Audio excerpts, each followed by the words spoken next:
Perkenalkan, nama saya Zaituni Wela Fadila dari Kode PGSD kelas 2A dengan NIM 20218009.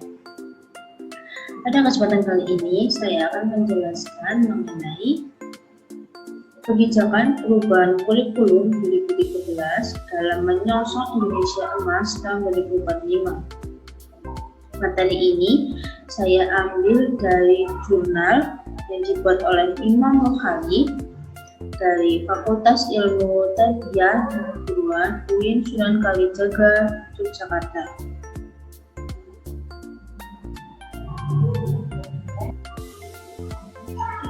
Yang pertama mengenai apa sih kurikulum itu?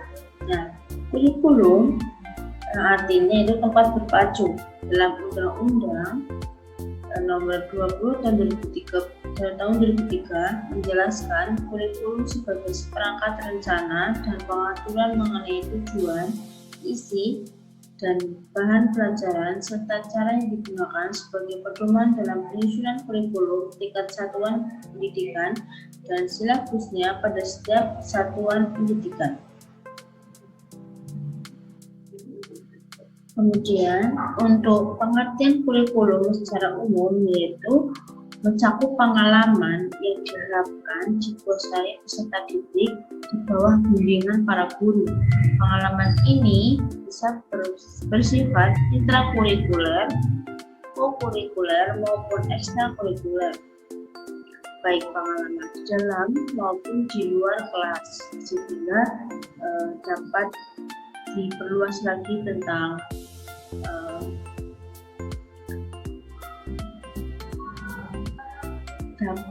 dapat diperluas lagi tentang pengalaman-pengalaman dari para siswa tersebut.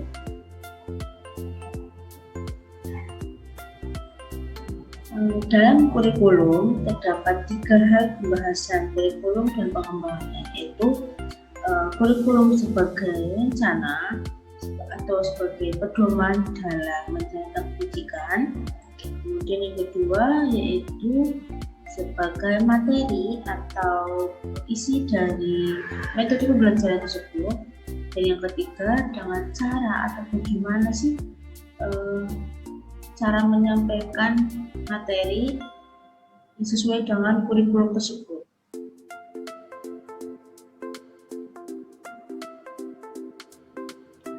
Nah, selanjutnya yaitu mengenai kaleidoskop kebijakan kurikulum di Indonesia. Artinya kebijakan kurikulum di Indonesia dari zaman dahulu hingga zaman sekarang. Yang pertama, kebijakan kurikulum pendidikan pada masa prakemerdekaan. Setelah melewati kebijakan kurikulum pada masa prakemerdekaan, kemudian kebijakan kurikulum dilanjutkan pasca kemerdekaan, yaitu setelah kemerdekaan. Nah, setelah kemerdekaan ini dimulai pada tahun 1998.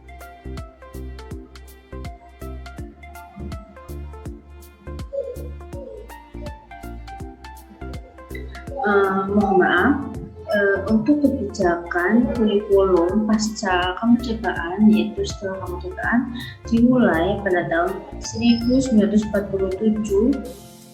kemudian berlanjut hingga 1952, 1948, hingga 1994. Setelah kebijakan kurikulum pasca kemerdekaan atau setelah kemerdekaan, kemudian berlanjut setelah melewati kebijakan kurikulum pada masa prakemerdekaan, kemudian kebijakan kurikulum dilanjutkan pasca kemerdekaan, yaitu setelah kemerdekaan. Setelah kebijakan kurikulum pasca kemerdekaan atau setelah kemerdekaan, kemudian berlanjut kebijakan kurikulum pada masa reformasi. Selanjutnya mengenai tentang kurikulum 2013.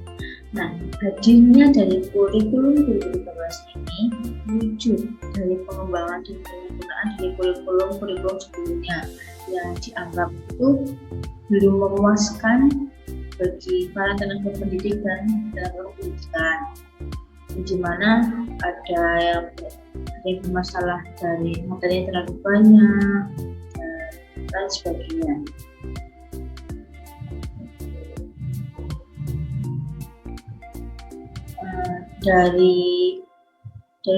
Dari adanya kurikulum 13 ini, wujud dari pengembangan kurikulum 13 ini berawal dari yang diberlakukannya kurikulum 2004, kemudian muncul kurikulum Satuan Pendidikan atau yang disebut KTSP di pada tahun 2006.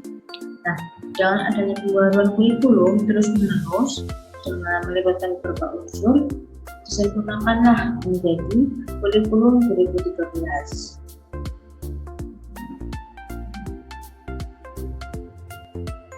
Dengan hadirnya kurikulum 2013 ini yang menjadi kesempurnaan dari kurikulum sebelum-sebelumnya, yaitu diharapkan dapat mengembangkan dan memperkuat sikap, pengetahuan, dan keterampilan para peserta didik secara seimbang.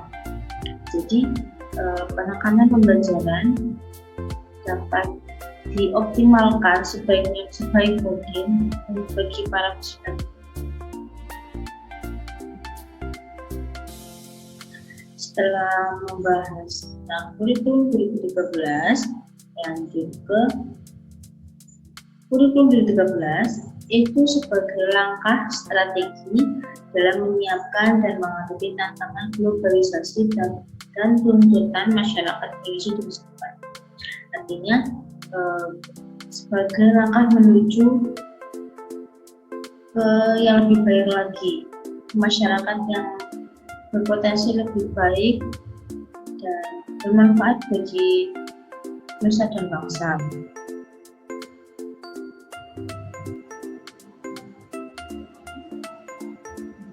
Karena pada tahun 2045 itu Indonesia usia produktif itu lebih banyak daripada usia non produktif, sehingga dengan adanya kurikulum 2013 ini itu sangat bermanfaat sekali bagi peserta didik di Indonesia, terutama untuk nanti pada saat tahun 2045 yaitu mengalami masa bonus demografi.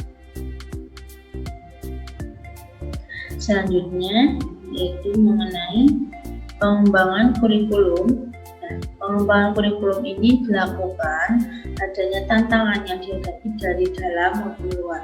Artinya dengan adanya pengembangan kurikulum ini itu pun ada faktor dari internal maupun eksternal.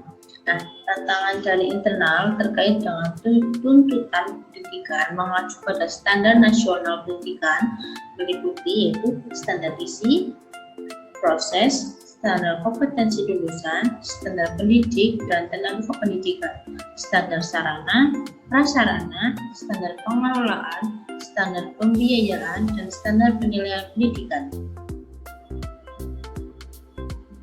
Nah, dengan adanya perubahan kurikulum 2013 dalam rangka menghadapi tuntutan perkembangan zaman yang semakin maju dan semakin canggih, karena pada tahun 2020 hingga 2035 itu sudah dibicarakan di awal tadi, akan ada bonus demografi besar-besaran dan akan menghasilkan generasi usia produktif yang melimpah, bahkan lebih banyak lagi daripada tahun ini.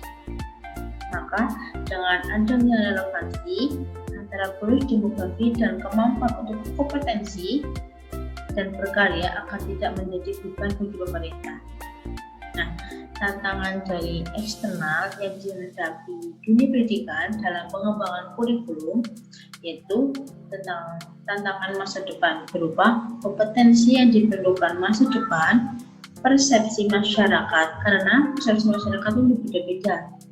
Itu dengan kemudian perkembangan pengetahuan dan pedagogik serta berbagai fenomena yang sangat mengemuka di dunia, yang sangat mengemuka. Nah, untuk tantangan eksternal tadi itu mengenai masa depan, terkait dengan masa depan, ya, mengenai masa depan yaitu tentang arus globalisasi, dan berbagai isu yang terkait dengan masalah lingkungan hidup, baik kemajuan teknologi dan informasi dalam lingkungan masyarakat. Nah, di era globalisasi juga akan terjadi perubahan yang sangat cepat, yaitu terutama pada teknologi yang ada di Indonesia, bahkan dunia. Nah, teknologi itu sangat berkembang cepat seperti robot, handphone yang semakin canggih, dan dengan adanya yang dulu ada kamera, sekarang digantikan dengan handphone yang super canggih. Jadi dengan adanya hal tersebut dapat dengan memicu hal tersebut, dengan adanya tersebut dapat menjadi tantangan eksternal dalam pengembangan kurikulum ini. Selanjutnya mengenai kebijakan perubahan kurikulum 2013.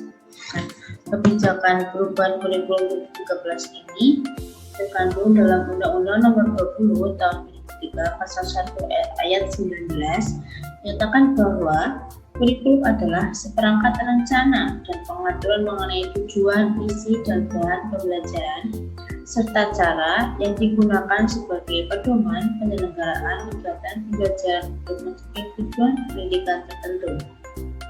Nah, dengan adanya perubahan kurikulum 2013 dengan wujud dari pengembangan penyempurnaan dari kurikulum sebelumnya, yaitu kurikulum PTSP pada tahun 2006, yang pada kurikulum tersebut terdapat beberapa masalah yang sudah dijelaskan di awal tadi, ya. Nah, dalam perubahan kurikulum menyangkut 4 elemen perubahan. Yang pertama, standar kompetensi lulusan atau SKL. Yang kedua, standar isi. Yang ketiga, standar proses. Dan yang keempat, yaitu standar penilaian. Selanjutnya, membahas tentang implikasi dari adanya perubahan kurikulum 2013 dalam sistem pembelajaran.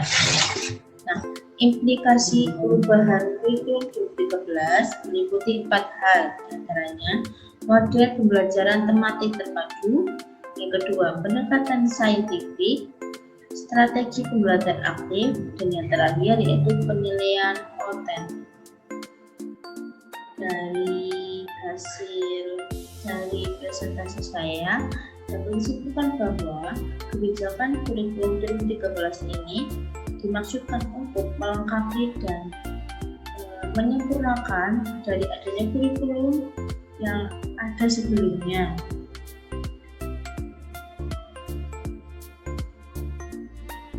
Kurikulum 2013 ini pun disusun untuk memperkuat sikap, pengetahuan, dan keterampilan peserta didik, untuk lebih beriman kepada Tuhan Yang Maha Esa, bertakwa, berakhlak mulia, sehat ilmunya, cakap dalam berbicara, kemandiriannya, dan kreativitasnya.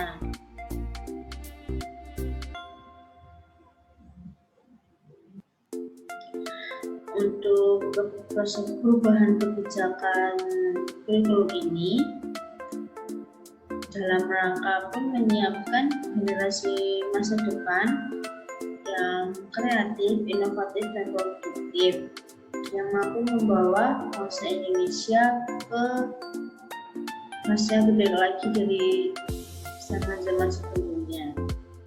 Nah, dengan demikian presentasi dari saya. Jika ada salah kata saya mohon maaf. Wassalamualaikum warahmatullahi wabarakatuh.